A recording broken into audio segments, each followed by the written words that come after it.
तो ऐसा ना हो कि इनमें से ही कोई एक क्वेश्चन तुम्हारे पेपर में आ जाए और फिर तब तुम्हें बुरा लगे।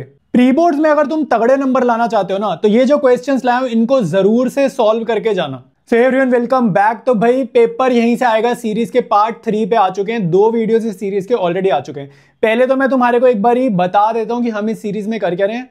देखो जो भी तुम्हारे चैप्टर्स है ना, उसमें ना कुछ ऐसे क्वेश्चन होते हैं जो ना हम जिन पर ध्यान नहीं देते, लेकिन उस पे ना पेपर बनाने वाले ध्यान देते हैं। जो प्री बोर्ड्स में आते हैं या बोर्ड्स में आते हैं ना, वो घुमा फिरा के ऐसी चीजें पूछते हैं जिसकी ना हमारी तैयारी कम होती है।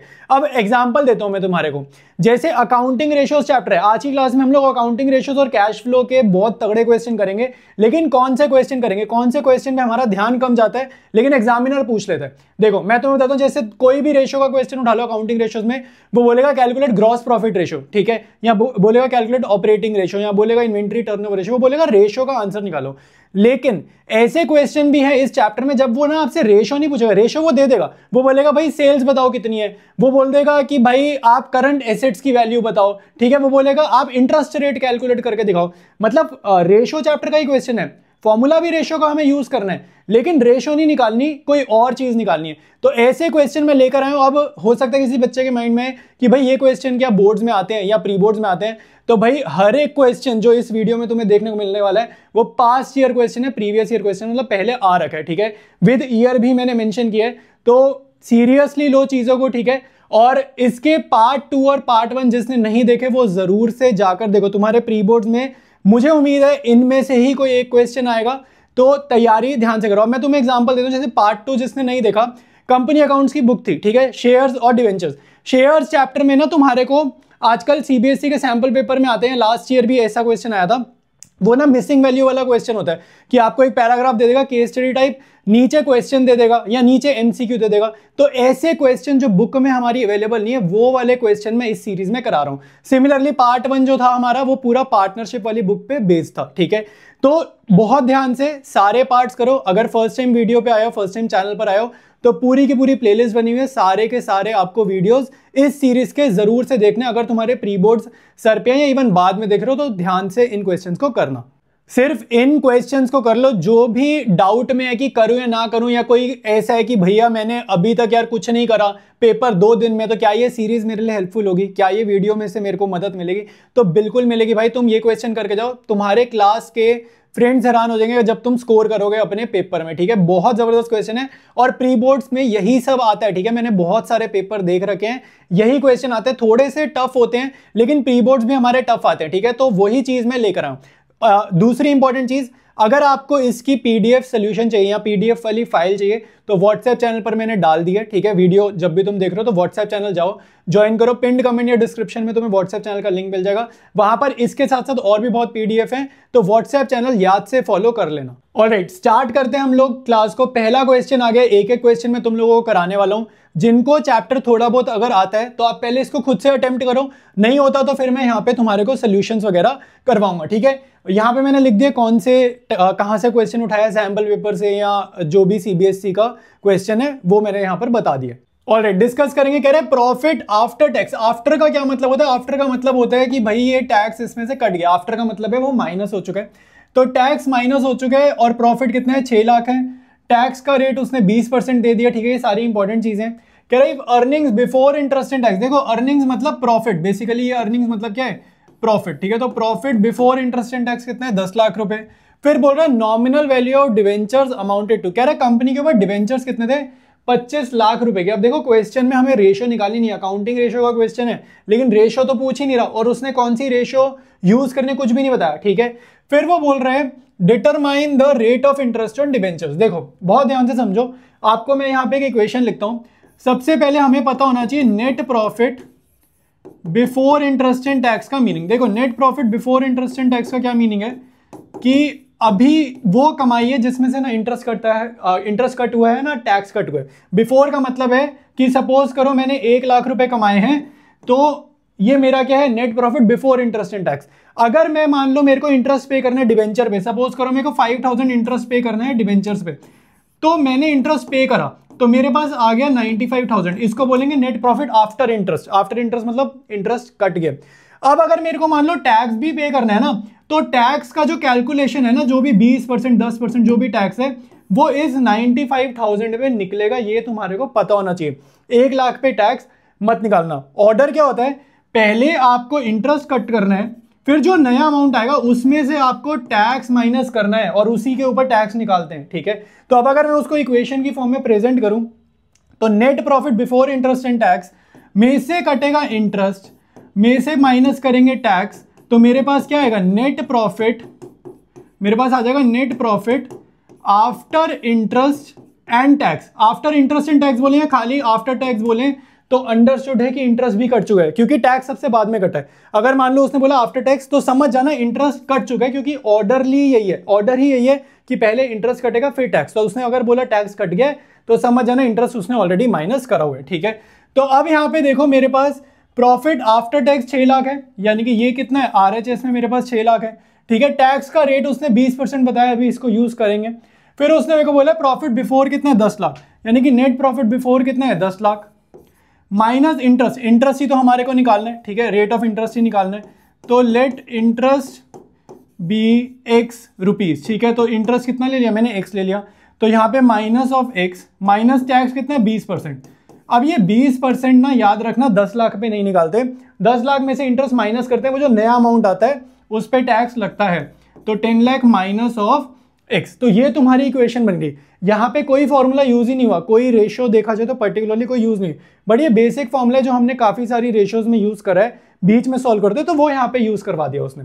अब इसको सॉल्व करना बेसिक है, चाहूं तो मैं एक स्टेप में लिख दूं, लेकिन मैं तुम्हारे को करा देता हूं, क्योंकि मुझे पता है बहुत सारे बच्चे विदाउट मैथ्स वाले हैं, बहुत सारे बच्चों को दिक्कत है। जिनको सॉल्व करना आता है वीडियो फॉरवर्ड करो, ठीक है, जिनको दिक्कत है मैं प्रॉपर डिटेल में इसको सॉल्व करा रहा हूं तुम्हारे को, ठीक है। अब यहाँ पे देखो ये जो 10 लाख प्लस का है इसको उधर भेजेंगे तो माइनस होगा, तो 6 लाख माइनस 10 लाख, ठीक है। ये 10 लाख की साइड चेंज कराई, यहाँ पे माइनस एक्स, ये तुम्हारा 0 से 0 कटा 1 ज़र 5 ज़र, ठीक है। तो ये अपने पास आएगा -1/5 और ये 10 लाख माइनस ऑफ एक्स, ठीक है। तो ये मेरे पास LHS है, वो RHS है।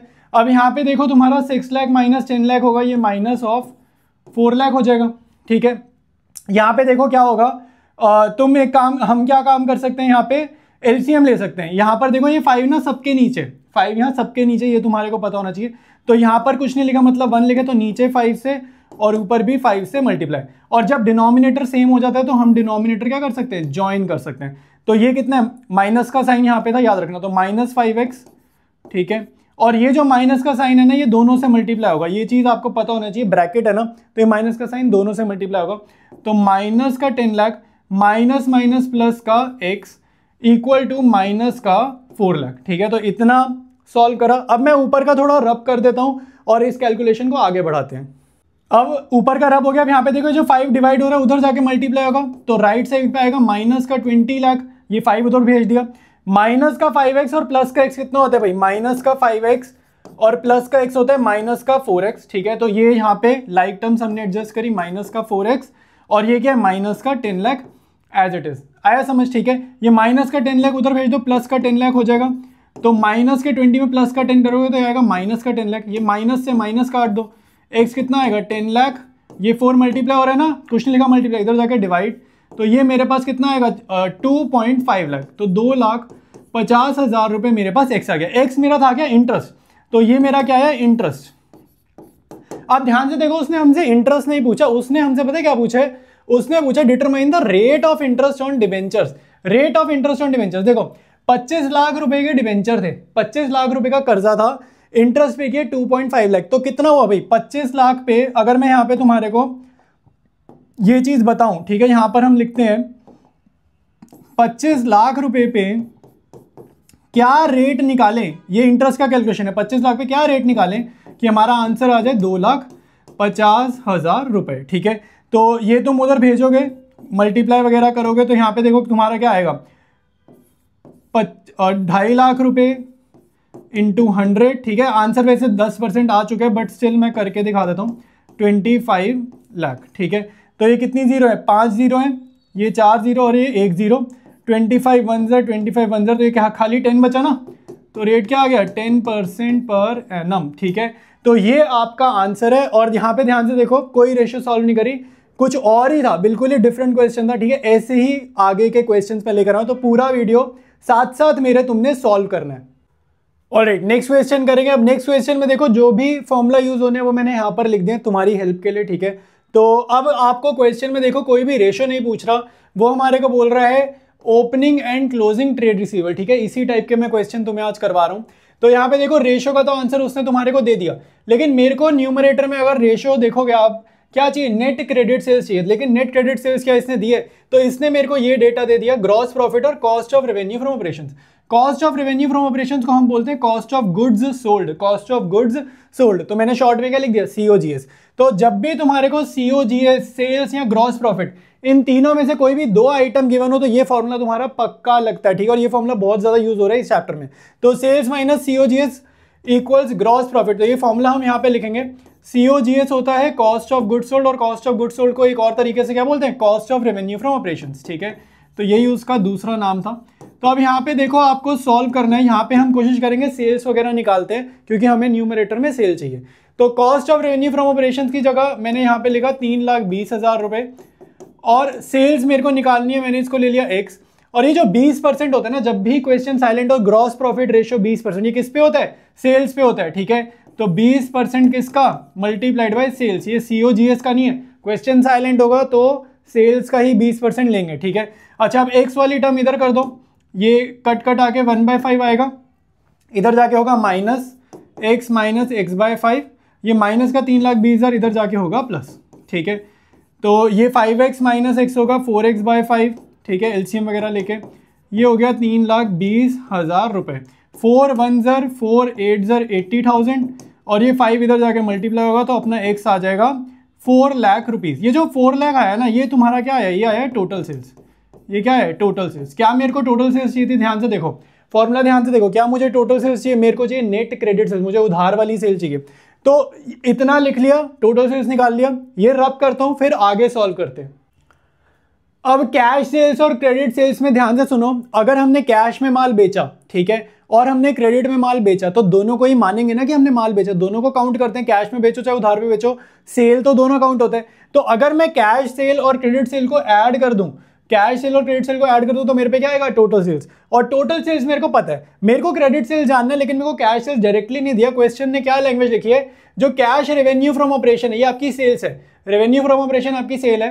कह रहा है being 33 1/3% of credit revenue from operation, ये आपकी क्रेडिट सेल है। रेवेन्यू फ्रॉम ऑपरेशन मतलब सेल। अब आधे बच्चों को तो भाई 33 1/3% सॉल्व करने में दिक्कत आएगी, तो वो समझ लो जरा कैसे करते हैं, ठीक है। बिल्कुल बेसिक से तुम्हें बता रहा हूँ।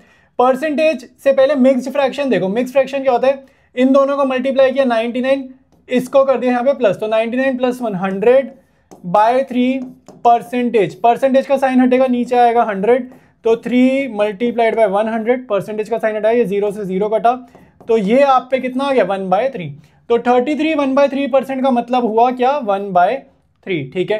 Cash sales plus credit sale equal to total sales. कह रहे cash revenue from operation being 33 1/3% of credit sales. इसका मतलब क्या है, इसका मतलब अगर मैं यहाँ इक्वेशन में यही लिख देते हैं, इसका मीनिंग है कैश सेल्स बीइंग की जगह equal to being 1/3 of credit sales, ठीक है, बीइंग 1/3 ऑफ क्रेडिट सेल्स। तो ये तुम्हारे पे मैथमेटिकल इक्वेशन आ गई। बीइंग की जगह बस मैंने इक्वल टू लिखा है, 33 1/3% की जगह 1/3 लिखा है, ठीक है। तो यानी कि जहां पर भी कैश सेल्स लिखा है, कैश सेल्स किसके इक्वल है, जहां पर भी कैश सेल्स लिखा है वहां पर क्या लिख सकते हैं, क्रेडिट सेल्स अपॉन 3। तो कैश सेल्स की जगह मैं लिख रहा हूं क्रेडिट सेल्स अपॉन में 3।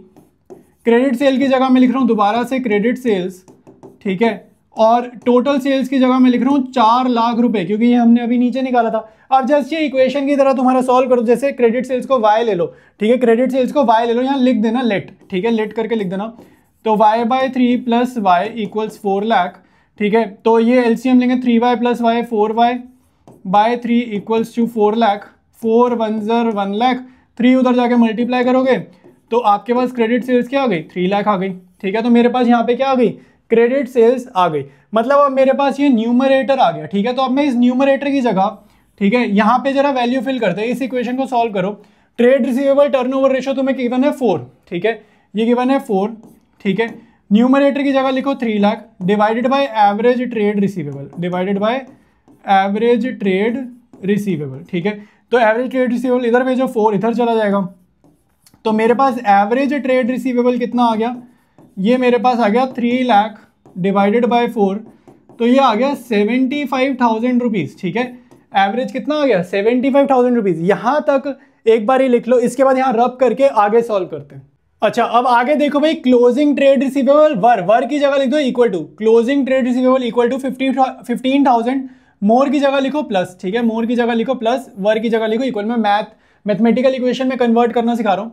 तो closing trade receivables equal to 15,000 plus opening trade receivable. ठीक है, तो ये तुम्हारी इक्वेशन बन गई। तो इक्वेशन को मैंने यहाँ पर लिख दिया है और एवरेज ट्रेड रिसीवेबल का फॉर्मूला मैंने यहाँ लिख दिया। अब जस्ट वैल्यू रिप्लेस करो। एवरेज ट्रेड रिसीवेबल अभी हमने निकाला था 75,000, ये 2 जो यहाँ डिवाइड हो रहा है इसको मल्टीप्लाई करा दो इधर साइड चेंज करने पे।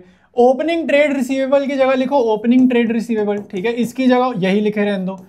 क्लोजिंग की जगह तुम ये लिख दो, क्लोजिंग की जगह लिख दो 15,000 प्लस ओपनिंग ट्रेड रिसीवेबल। ठीक है, तो ये तुम्हारा यहाँ पे अब ऑलमोस्ट खत्म है। ठीक है, तो ये तुम्हारा आ रहा है 1.5 लाख रुपए। ठीक है, 1.5 लाख।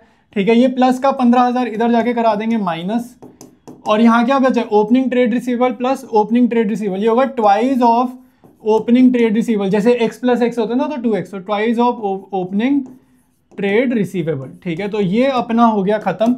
अच्छा, 1.5 लाख, ये 1,35,000, ये 2 इधर आके होगा डिवाइड। ठीक है, तो ये अपना आंसर आ चुका है। ठीक है, ये अपना यहाँ पे आंसर ऑलमोस्ट आ गया। ठीक है, इसको काट देते हैं, 2 6 15 67 500। ठीक है, तो ये ओपनिंग ट्रेड रिसीवेबल आ गया। क्लोजिंग ट्रेड रिसीवेबल कितना आएगा भाई, क्लोजिंग ट्रेड रिसीवेबल इसमें जस्ट 15,000 ऐड कर दो, तो हमारे आंसर में 15,000 ऐड कर दो तो ये आएगा 82,500। ठीक है, तो अगेन इस क्वेश्चन में कोई रेशो आपसे नहीं पूछ रहा था, ओपनिंग और क्लोजिंग की वैल्यू पूछ रहा था और वो हमने निकाल दिया। ऐसे ही क्वेश्चंस मैं सारे तुम्हारे को करा रहा हूं इस सीरीज में, तो पार्ट 1 पार्ट 2 जिन्होंने भी नहीं देखा याद से देख लेना। ठीक है, तुम्हारे को बहुत हेल्प होगी पार्टनरशिप वाली बुक में भी और कंपनी अकाउंट्स वाली बुक में भी। और नेक्स्ट क्वेश्चन करेंगे 2024, यानी कि पिछले साल ही ये क्वेश्चन तुम्हारा आया है। अगेन वो आपसे रेशो नहीं पूछ रहा, लेकिन रेशो की आपको नॉलेज होनी बड़ी जरूरी है। यहाँ पर देखो इन्वेंट्री टर्नओवर रेशो का आपको क्वेश्चन है, तो इसका फॉर्मूला मैंने लिख दिया। हेल्प जितनी भी हमारे को हेल्प वाले फॉर्मूले चाहिए इस क्वेश्चन को सॉल्व करने के लिए, मैंने यहाँ पर तुम्हारे लिए लिख दिए। तो अब इस फॉर्मूले को मैं यहाँ पर लिखने वाला हूँ, यूज करेंगे अब हम इसको। ठीक है, इन्वेंट्री टर्नओवर रेशो का उसने मेरे को आंसर दिया 6 टाइम्स, तो लेफ्ट साइड पे लिख दिया 6 equals to cost of goods sold, उसने मेरे को नहीं दिया, तो कॉस्ट ऑफ गुड्स सोल्ड को मैं लिख रहा हूँ COGS, ये न्यूमरेटर में। एवरेज इन्वेंट्री नीचे कितनी है 1 लाख रुपीज, तो यहाँ से इसको इधर मल्टीप्लाई करेंगे तो मेरे पास कॉस्ट ऑफ गुड्स सोल्ड आ जाएगा 6 लाख रुपीज। ठीक है, तो मेरे पास कॉस्ट ऑफ गुड्स सोल्ड आ जाएगा 6 लाख रुपीज। अब देखो जितनी इंफॉर्मेशन गिवन होती है ना, आपको उतना सॉल्व करना है। फाइनल आंसर हमें क्या चाहिए वो हमें ना सॉल्व करते करते समझ आता है। हमेशा ना नियम बना लो, जितना डेटा समझ आ रहा है उसको सॉल्व कर दिया। ठीक है, फिर तुम्हारे को धीरे धीरे पता चलेगा कि अगला क्या स्टेप करना है। कभी भी ऐसे नहीं हो सकता कि आपने क्वेश्चन पूरा पढ़ा और फिर आपके माइंड में पूरा आंसर छप जाए, ऐसा नहीं होगा। जैसे जैसे सॉल्व करते जा रहे हो वैसे वैसे तुम्हारा आंसर फॉर्म होना स्टार्ट होगा। अब आगे देखते हैं क्या डेटा दे रहा है। कह रहे calculate the amount of RFO। RFO का मतलब होता है भाई सेल्स, वो सेल्स पूछ रहा है। If goods are sold at a profit of 25% on RFO, यानी कि ग्रॉस प्रॉफिट कितना है 25% है सेल्स पे। अब मेरे को सेल्स तो पता नहीं है, मेरे को तो COGS पता है। तो जब भी COGS सेल्स ग्रॉस प्रॉफिट वाला डेटा हो तो ये वाला फॉर्मूला तुम्हारा यूज होता है, और ये बहुत ज्यादा यूज होता है, तो इसको तुम्हारे को याद कर लेना है। ठीक है, तो sales minus COGS is equal to gross profit. ठीक है, ये फॉर्मूला मैंने यहां पर लिखा। COGS की जगह लिखेंगे 6 लाख रुपीज, सेल्स को ले लेते हैं X। ठीक है, लेट सेल्स भी X, ये याद रखो, सेल्स को मैंने ले लिया X, ये तुम्हारे को ध्यान रखना है, लेट सेल्स भी X। तो X माइनस ग्रॉस प्रॉफिट कितना परसेंटेज बोला 25%, तो 25% किसका सेल्स का, तो मल्टीप्लाइड बाय X, ये तुम्हारा ग्रॉस प्रॉफिट हो गया। आया समझ, बहुत सिंपल है, कुछ भी नहीं, जस्ट इसको सॉल्व कर दो। ये 1 ज़र ये 4 ज़र ये आ गया X/4। ठीक है, और ये क्या हो गया X माइनस 6 लाख, तो ये माइनस का नंबर उधर जो है भेजेंगे पॉजिटिव, और ये प्लस का नंबर हम इधर भेजेंगे तो आएगा नेगेटिव। ठीक है, तो इसको जरा सॉल्व करते हैं। ठीक है, तो ये आएगा आपके पास X minus X/4 equals to 6 lakh. यहाँ पे एलसीएम लेंगे, 4x माइनस x होगा 3x/4। ठीक है, इक्वल्स टू 6 लाख। 3 1 ज़र ये 2 ज़र 2 लाख, और ये 4 इधर जाके मल्टीप्लाई होगा तो x कितना आएगा 8 लाख। तो मेरे पास सेल्स आ गई कितनी, सेल्स आ गई भाई 8 लाख रुपए। ठीक है, सेल्स आ गई मेरे पास 8 लाख रुपए। नेक्स्ट क्वेश्चन करेंगे, बोर्ड्स में आया हुआ क्वेश्चन है। ठीक है, एक बार अटेम्प्ट करके देखो, दिखने में ईजी लग सकता है लेकिन मुझे लगता है कि इसमें बहुत सारे बच्चे गलतियां कर सकते हैं। ठीक है, तो मैं सोल्यूशन करा रहा हूँ, तुम लोग पॉज करके एक बार अटेम्प्ट करना चाहते हो तो कर लो, ठीक है। अब यहाँ पे जरा हम फॉर्मूलाज लिख लेते हैं। आपको करंट रेशो और क्विक रेशो का फॉर्मूला याद होगा, ठीक है, ये तो सबसे इजी फॉर्मूला, तो मैंने यहाँ पे फॉर्मूला लिख लिए। क्वेश्चन कह रहा है करंट रेशो है 3:1, जितना पड़ा उतना लिखते हैं। तो रेशो का मतलब क्या होता है, रेशो का मतलब होता है फ्रैक्शन, तो ये मेरे पे है 3/1। और करंट एसेट्स को मैं शॉर्ट में लिख रहा हूँ CA, करंट लायबिलिटी को मैं शॉर्ट में लिख रहा हूँ CL। सिर्फ मैंने पहली लाइन पढ़ी, अब देखो मैं उसी को ही सॉल्व कर रहा हूँ, बाकी बाद में देखेंगे। तो यानी कि यहां से मेरे पास पता चल रहा है करंट एसेट्स किसके इक्वल है, 3 टाइम्स CL, मतलब 3 मल्टीप्लाइड बाय करंट लायबिलिटी, इधर जाके मल्टीप्लाई करा दिया। तो अभी जितना मैंने पढ़ा उतना मैंने सॉल्व करा। अब आगे देखो, कह रहे हैं क्विक रेशो दे दी 2/1, तो क्विक रेशो 2/1 लिख लेते हैं, यहाँ पे 2/1 लिख लेते हैं। और quick assets upon current liability उसका फॉर्मूला होता है, ठीक है। फिर उसने मुझे बोले the excess of current assets over quick assets. Excess का मतलब होता है माइनस, डिफरेंस का साइन। एक्सेस कभी भी आ जाए, कोई भी चैप्टर हो, मैथ्स हो, अकाउंट्स हो, एक्सेस का मतलब होता है माइनस। तो इसको जरा मैं इक्वेशन में कन्वर्ट करता हूं, तो ये बन रही है करंट एसेट्स माइनस, यहाँ पे minus current assets minus quick assets equals to 24,000। ये तुम्हारी इक्वेशन है। तो ये मैं यहाँ पे लिख देता हूं कहीं पे, चलो इधर लिख देते हैं, current assets minus quick assets equals to 24,000 rupees, ठीक है। तो ये हमारे पास एक इक्वेशन है, इसका अभी यूज करते हैं, देखते हैं हम इसको कैसे यूज कर सकते हैं। अब देखो इसको आगे कैसे सॉल्व करेंगे, ध्यान से समझना। आपको जो क्विक एसेट गिवन है ना, उससे रिलेटेड क्वेश्चन में ये इक्वेशन गिवन है, तो यहां से देखो क्विक एसेट्स की मैं वैल्यू निकालूंगा और वहां पर रिप्लेस करूंगा। तो अगर current assets minus quick assets equal to 24,000 है, तो यहां पे देखो ये माइनस का क्विक एसेट इधर भेज देते हैं और ये प्लस का 24,000 इधर भेज देते हैं। तो ये मेरे पास क्या बनेगा, current assets minus 24,000 is equal to quick assets, ये बनेगा, ठीक है। तो यानी कि क्विक एसेट्स की जगह पे मैं क्या लिख सकता हूं, करंट एसेट्स माइनस 24,000। तो ये चीज मैं यहां पर रिप्लेस करने वाला हूं। क्विक एसेट की जगह हम लिखेंगे करंट एसेट्स माइनस में 24,000 डिवाइडेड बाय करंट लायबिलिटी। अब ये क्वेश्चन तुम्हारा ऑलमोस्ट सॉल्व हो चुका है। क्विक रेशियो मेरे को 2/1 क्वेश्चन में दी हुई थी, आया समझ। अब करंट एसेट और करंट लायबिलिटीज को सिंगल वेरिएबल में कन्वर्ट करते हैं, तो ये तो बहुत ईजी है। करंट एसेट किसके इक्वल है, 3 टाइम्स करंट लायबिलिटी। तो जहां पर भी करंट एसेट लिखा है वहां लिख देते हैं 3 टाइम्स करंट लायबिलिटी माइनस 24,000, और ये करंट लायबिलिटी जो डिवाइड है उधर भेज के मल्टीप्लाई करा दो, तो 2 टाइम्स करंट लायबिलिटी, ठीक है। बहुत इजी है, बहुत बेसिक्स है, ठीक है, बस एक बार ही करना आना चाहिए सॉल्व, वैसे बहुत इजी है क्वेश्चन। अच्छा, अब ये 2 टाइम्स करंट लायबिलिटी, वेरिएबल सारे लेफ्ट साइड खींचो, नंबर्स राइट साइड भेज दो, तो माइनस का 24,000 उधर जाके होगा प्लस का 24,000। ये बेसिकली पता है क्या, ये ऐसे लिखा, जैसे मान लो 3x और ये 2x है, तो 2x इधर जाएगा तो माइनस होगा ना, तो ये खाली करंट लायबिलिटी रह जाएगा, ठीक है। इसको समझो जैसे 3x minus 2x, 3x minus 2x, क्या बचेगा, खाली x बचेगा ना, तो x हमारा करंट लायबिलिटी था, एक तरीके से समझा दिया, ठीक है। तो ये करंट लायबिलिटी आ गई 24,000। अब करंट लायबिलिटी अगर 24,000 है तो यहाँ पे 24,000 पुट करो, तो तुम्हारे पे करंट एसेट्स क्या आएगी, इसी को बस 3 से मल्टीप्लाई कर दिया, तो ये मेरे पास क्या आ गई, ये आ गई 72,000 रुपीज, ठीक है। तो इतना इजी था ये, ठीक है, दिखने में टफ था लेकिन वैसे क्वेश्चन बहुत इजी था।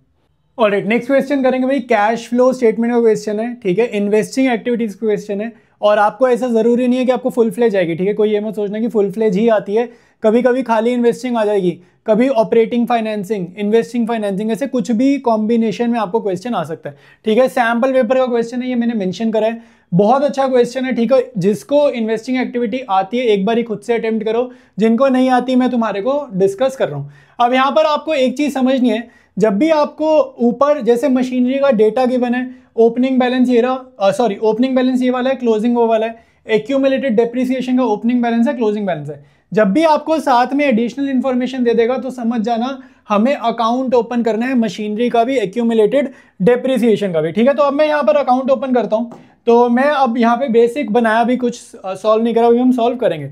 मशीनरी एसेट नेचर का अकाउंट है, तो ओपनिंग का होगी डेबिट साइड, ये याद कर लो, एसेट नेचर है तो देखो डेबिट में क्या लिखते हैं, to balance BT. Accumulated depreciation तुम्हारा लायबिलिटी नेचर का अकाउंट है, तो ओपनिंग का है क्रेडिट साइड, ठीक है। वैल्यूज मैंने यहाँ पर लिख दिया। अब बहुत ध्यान से देखो, हमारे को एडिशनल इंफॉर्मेशन क्या है जरा डिस्कस करते हैं। जैसे जैसे वो जितना जितना मेरे को मटेरियल समझ आएगा, जैसे जैसे हम रीड करेंगे वैसे वैसे हम यहाँ पर वैल्यूज फिल करेंगे, ठीक है। आंसर बाद में देखने क्या बनता है, पहले जस्ट अकाउंट बनाना स्टार्ट करेंगे। कह रहा है मशीनरी कॉस्टिंग, देखो कॉस्टिंग और बुक वैल्यू में आपको डिफरेंस पता होना चाहिए।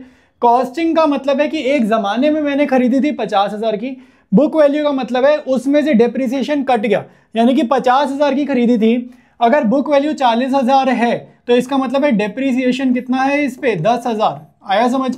बुक वैल्यू का मतलब होता है amount after deducting depreciation, depreciation cut होने के बाद वाला अमाउंट, ठीक है।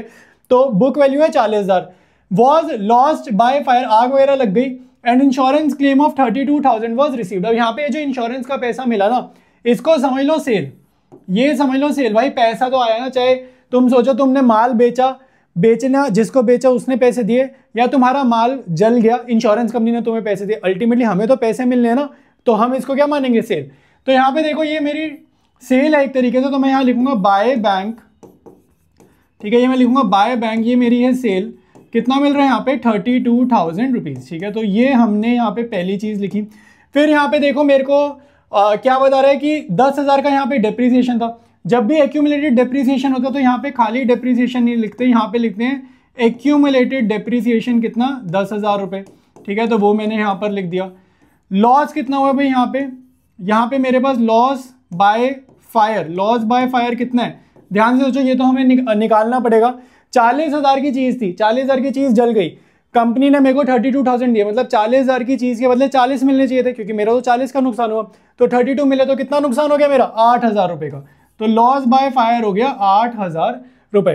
पहला पॉइंट हमने जितना पढ़ा उतना हमने यहाँ पर लिखा। अब पहले पॉइंट का इंपैक्ट देखते हैं एक्यूमुलेटेड डेप्रिसिएशन अकाउंट में क्या आएगा। आपको यहाँ पे जर्नल दिख रही है, अगर मैं इसकी जर्नल बनाऊं तो यहाँ पे जर्नल बनाते हैं एक्यूमुलेटेड डेप्रिसिएशन की। इसकी जर्नल है accumulated depreciation debited to machinery. अगर मैं इसकी जर्नल बनाऊं तो बन रही है accumulated depreciation debited to machinery, ठीक है, और ये अमाउंट है 10K, ठीक है, ये इसकी जर्नल बन रही है। अब एक्यूमुलेटेड डेप्रिसिएशन अकाउंट भी हम बना रहे हैं, तो इसकी पोस्टिंग करेंगे यहाँ पे, तो कहाँ पर आएगा? टू मशीनरी, ठीक है। इसकी पोस्टिंग करोगे तो क्या आएगा? टू मशीनरी, ठीक है। तो सिंपली अगर तुम्हें प्रैक्टिस थोड़ी बहुत भी है तो तुम्हें पता होगा ये वाली एंट्री और ये वाली एंट्री हमारी सेम ही होती है, ठीक है। तो यहाँ से एक्यूमुलेटेड डेप्रिसिएशन में जितना जाना था मैंने यहाँ पे लिख दिया। सेकंड पॉइंट देखो, कह रहे depreciation charge during the year. तो जब भी आपको डेप्रिसिएशन पूरी मशीनरी की गिवन होती है तो हम लिखते हैं बाय डेप्रिसिएशन, लेकिन यहाँ पे मशीनरी अकाउंट खाली नहीं बन रहा, यहाँ पे एक्यूमुलेटेड डेप्रिसिएशन भी बन रहा है। तो जब भी एक्यूमुलेटेड डेप्रिसिएशन बनाते हैं तो डेप्रिसिएशन कहाँ चार्ज करते हैं? एक्यूमुलेटेड डेप्रिसिएशन अकाउंट में चार्ज करते हैं, यहाँ पे नहीं करते, ठीक है। तो यहाँ पर तुम लिखोगे बाय डेप्रीसिएशन, ठीक है, बाय डेप्रीसिएशन। ये हमें गिवन है, कितनी वैल्यू गिवन है? 3.5 लाख। तो यहाँ पर लिख देंगे 3,50,000 रुपए, ठीक है। अभी जितना रीड किया उतना बना रहे हैं, ठीक है। अगर क्वेश्चन खत्म होता तो हम बैलेंसिंग फिगर का देखते क्या करना है, लेकिन अभी क्वेश्चन चल रहा है तो पहले क्वेश्चन पढ़ेंगे।